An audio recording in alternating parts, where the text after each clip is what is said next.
Modana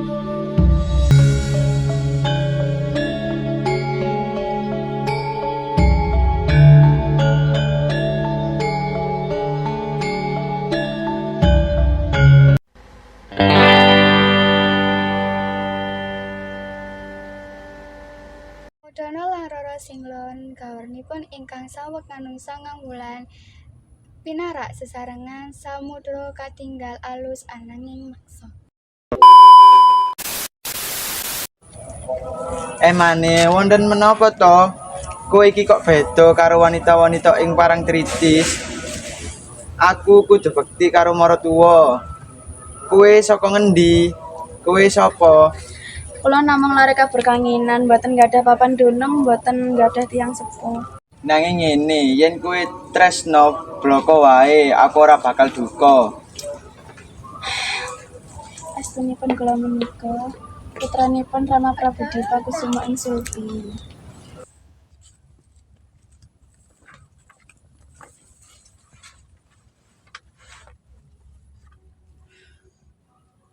Yen ngono, Darwati, kowe kangmasmu.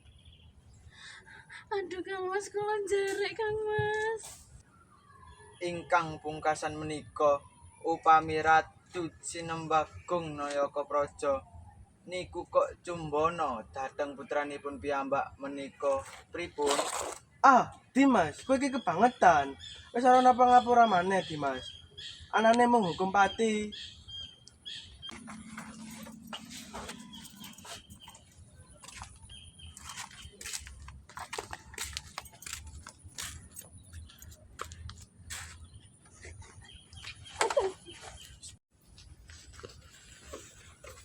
Kang Mas, kenging ngopo? Mentala dateng kula, Kang Mas Rama.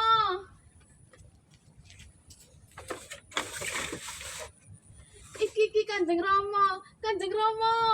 Kanjeng Rama, aduh, Durawati, iki kandangmu apa? Injih menika kadang kula anem Darwati.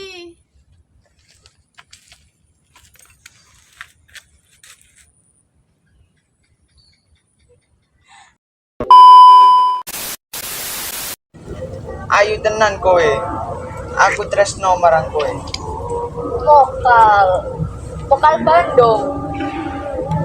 Nek kowe gelem dadi bojoku, arep njaluk apa bakal tak pinangki.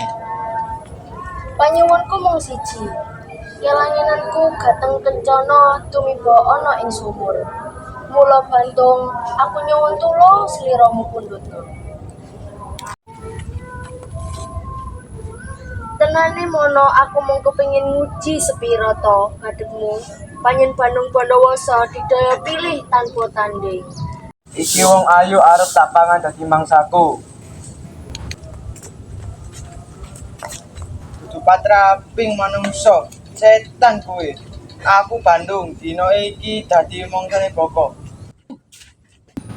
Aku saguh dadi garwamu kang sanyata nanging aku kagungan punangi iki pungkasan. Apa panyuwunmu? Aku kepengin gawekno candhi 1000 cacahe. Sewengi candhi iku mau kudu bisa rampung, bakal tak udani payungan.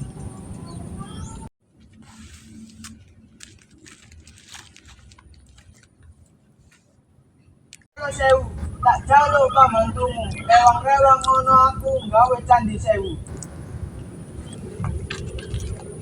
Sakurunge gagat enjang, apa wae kang kena ditutuk-tutuk kudu bisa wis tangi kabeh.